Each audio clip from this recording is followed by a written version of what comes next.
রবি পুরোহিতা কি তো একবার গোবিন্দমাণিক্য আর ওনার বউ ছিল গুণবতী, ওনাদের কোনো সন্তানাদি ছিল না। আচ্ছা। হ্যাঁ, তো উনি মানত করেছিল যে পশু বলি দিলে নাকি স্বপ্নাদেশ পেয়েছিল, পশু বলি দিলে নাকি ওনার সন্তানাদি হবে। তো এই অনেকদিন এমন পশু বলি টলি দিচ্ছিল, তো এই এখান দিয়ে রক্ত গিয়ে গোমতী নদীতে পড়েছিল, গোমতী নদী লাল হয়ে পড়েছিল পশু বলি, প্রচুর ঝাঁক, মানে যে পশু পাখি পাইতো সব বলি দিত। তো এইখানে হ্যাঁ গোমতী নদীতে গিয়ে রক্তগুলি সব গিয়ে প্রবাহিত হইতো, আর গোমতী নদী লাল। তো একবার একটা ভিখারিনী, ওনার নাম ছিল অপর্ণা, ঠিক আছে, ওর একটা ছাক শিশু ছিল, ওর সন্তানের মতো পালন করতো। তো একদিন দেখে খুঁজে পাইতেছে না, পরে দেখে যে মাথা পরে রয়েছে এখানে, বডি এখানে রক্তে লাল, এবার চিৎকার করতেছে অপর্ণা, কইতেছে কয় এরপরে প্রভু এটা কি করলা তুমি, আমাদের রাজার কাছে বিচার চাইছে। তো রাজা কইতেছে এক্ষুনি বন্ধ করো বলি প্রথা। আর কিন্তু রঘুপতি তো শয়তান ছিল, ও বলে না, রাজার আমার কথা মানে রাজা মানতো না, ও একটা চক্রান্ত করছে, না এটা আমার মানে রাজ রক্ত লাগবো, মানে রাজাকে সরাই দিব, রাজা কেন বন্ধ করছে বলি। তারপরে কি করছে, এরপরে ওর একটা সন্তান ছিল জয় সিংহ করে, রঘুপতির ছেলে। তো ও ছেলেটা আবার খুব ভালো ছিল, ও যেদিন থেকে শুনছে রাজ রক্ত আনতে হবে, তো ও সঙ্গে সঙ্গে মানে গোবিন্দমাণিক্যের কাছে গেছে, আপনার নামে চক্রান্ত হচ্ছে এমন এমনতর, এরপরে আপনাকে সরানো হবে, তো এই কথাটা বলে দিয়েছে। আর এরপরে জয় সিংহ মাথা নত করেছে যে আমি তো সব বলে দিয়েছি। ওর বাবা বলছে যে ঠিক আছে তুমি এটা কি করলা। এরপর জয় সিংহ ঠিক করেছে তোমার কথাও রাখতে পারবো না, আমি চলে যাই এখান থেকে। তারপরে রঘুপতি মার কাছে গেছে, মা তোমার কারণে আমি আমার ছেলেকে হারালাম, এরপরে রাজার কাছেও দোষী হলাম, রাজা নির্বাসন দিল, তুমি এই রাজ্যে থাকতে পারবা না, রঘুপতি পুরোহিতকে। এরপরে মার কাছে আইছে রঘুপতি পুরোহিতটা, তো এই ভুবনেশ্বরী মাকে, তুমি যে পাথর, আমি আজকে প্রমাণ পেলাম, রাজার কাছে খারাপ সাজলাম, ছেলেও আমাকে ছেড়ে চলে গেল, দূর তোমাকে আর পূজাই করবো না করে একদম গোমতী নদীতে বিসর্জন দিয়ে দিয়েছে। তারপর তো এখানে আর মূর্তি নেই, এই বিসর্জন এটাকে ভিত্তি করে রবীন্দ্রনাথের বিসর্জন নাটক। মানে রঘুপতি শেষমেশ চিন্তা করলো যে আমার ছেলেকেও হারাইলাম, রাজা ছেলে ওই মানে বাবার এইসব চক্রান্ত রাজার বিরুদ্ধে দেখে খুব সৎ আসলো আর কি, দেখে এইসব দেখে মানে ওর ভালো লাগছে না, বলে আমি নিরুদ্দেশ হয়ে যাই। রাজা মানে মাণিক্য রাজা। হ্যাঁ হ্যাঁ হ্যাঁ হ্যাঁ। তখন ছেলে কি করলো, ছেলে এখান থেকে চলে গেল, আমি রাজার রক্ত আনতে পারবো না, এরপরে পশু এটার বিরুদ্ধে আমি, সুতরাং নিরুদ্দেশ আর পাইনি। প্রথমে ওই যে অপর্ণা যে ভিখারি মেয়ে মহিলাটা, ওই রাজার চোখ খুলে দিল। ওই যে লাস্টে মানে ওরই মানে কইতেছে যে রঘুপতি লাস্টে মানে ভালো হয়েছে, যে এই অপর্ণাই আমার কাছে ভুবনেশ্বরী, লাস্টে ভালো হয়েছে, কিন্তু তখন সে নির্বাসন মানে অপর্ণা এরপরে এইদিকে আশেপাশে গ্রামে টামে থাকতো। আর এরপরে রাজা কি করছে, রাজা কয় মানে গুণবতীরাও বলে আমি তোমার সঙ্গে থাকবো না, তোমার কারণে পশু বলি চালু হইলো, ঠিক আছে। এরপরে তুমি না গুণবতী তো ওই যে নিরপরাধ, পশু বলি এমন করলো, আসলে গোবিন্দমাণিক্য বুঝালো আসলে এরকম কোনো কিচ্ছু হয় না, তুমি এটা ভুল, যে পশু বলি দিলে তোমার সন্তান আদি হবে, এটা তোমার ভুল ধারণা, এরকম বুঝেছে। এবার রাজা ঠিকই, তুমি আমাকে ছেড়ে যেও না, সবাই আমাকে ছেড়ে চলে গেছে। গোবিন্দমাণিক্য কি যে ওই রাজা ছিল যে ইন্ডিপেন্ডেন্সের সময় ছিল, তার আগে গোবিন্দমাণিক্য বহু বছর আগে, লাস্ট ইন্ডিপেন্ডেন্সে একমাত্র বীর বিক্রমের মিসেস কাঞ্চনপ্রভা দেবী, হ্যাঁ মানে আমাদের ত্রিপুরাকে ইউনিয়ন টেরিটরিতে যুক্ত করেছে। এই মানে ভদ্র মহিষী মহিলা, এই মহিলা অনেক কৃতিত্ব। কাঞ্চনপ্রভা দেবী তো রিসেন্টলি মারা গেছেন বোধহয়। না অনেক বছর আগে। এই যে বীর বিক্রমের ছেলে যে কিরিট বিক্রম, উনি মারা গেছে 2006 সালে, মানে বীর বিক্রমের ছেলে, কলকাতাতে।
হুম। একটা উঁচু জায়গা কিন্তু এখানে গোমতী নদীটা কোন দিকটায় আছে? ওই সাইডে? ওই সাইডে ও আচ্ছা। কাছাকাছি। ওই দোকানে মনে হচ্ছে একটু জল দেখছি দূরে। ওই সাইডটা গেলে একটা হ্যাঁ। পরিষ্কার ভিউ দেখা যাবে। চলুন। যাবো এই ওখানে ছবি একটু- মন্দিরের ছবি একটু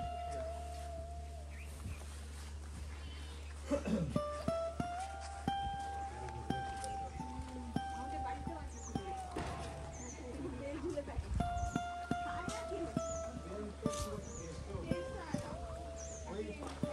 পাতাগুলি পুজোতে লাগে। পাতাগুলি তুলে দাও।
কি লেক? লেকটার নাম কি? এই লেক?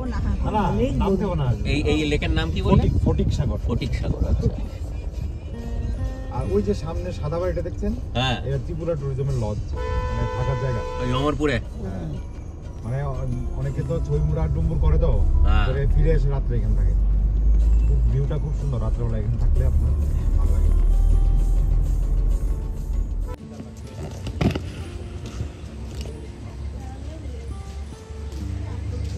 এই ছবি মুড়া চলে এসেছি আমরা এখন। বোটে করে এরকম ঘুরবো। একে বলে নর্থ ইস্টের অ্যামাজন নাকি।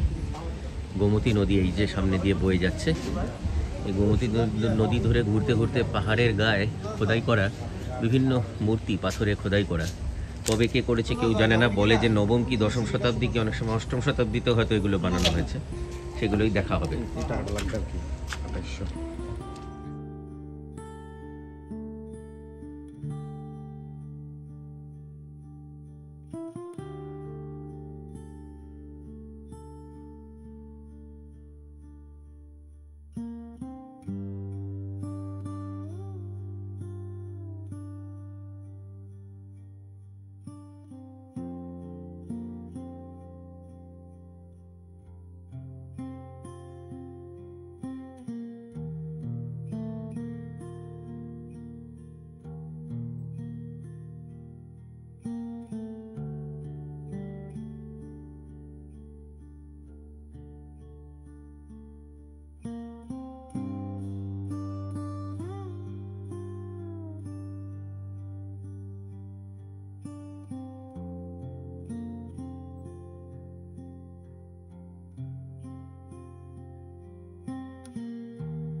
নর্থ ইস্টের আমাজন বলা হয় এই ছবি মুড়াকে।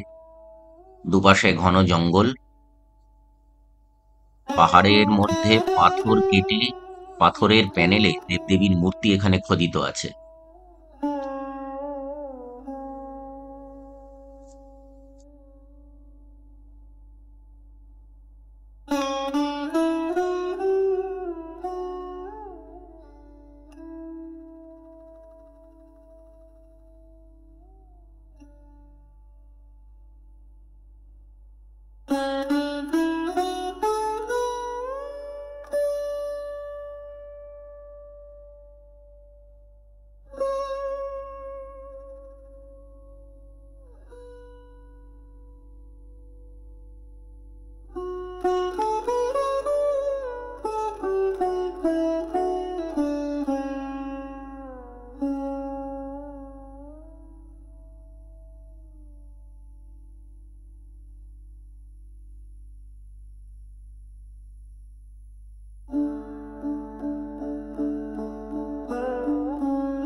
কে যে বানিয়েছিলেন এই সমস্ত খোদাই করা মূর্তি কেউ জানে না।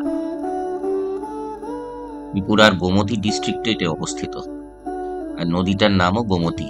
এই গোমতী নদী বেয়ে আমরা ভেসে চললাম। ছবি মুড়াকে দেবতা মুড়াও বলে। এই ছবি মুড়ার মোটামুটি মানেটা হলো ছবির চূড়া। পাহাড় চূড়ায় এরকম পাথরে খোদাই করা মূর্তি।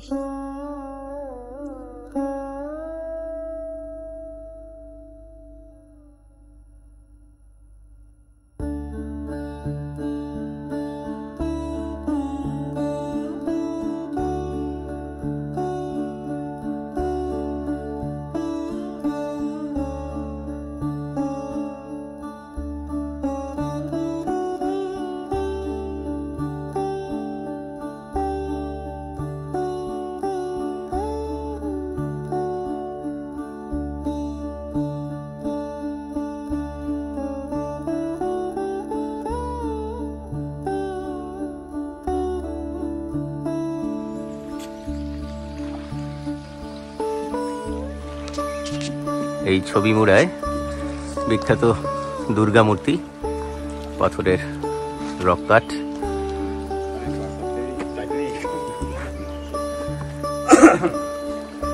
এই নদী গোমতী নদী যাচ্ছে। এটাকে ওরা ওই জমতিয়ারা মা চক্রকমা বলে।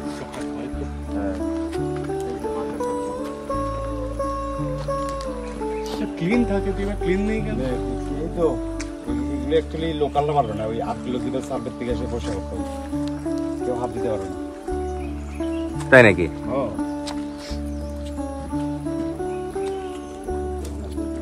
একদম পুরা আমি কত 2 মাস আগে তখন তেমন বৃষ্টির জন্য এরকম পরিষ্কার করতে লাগবে।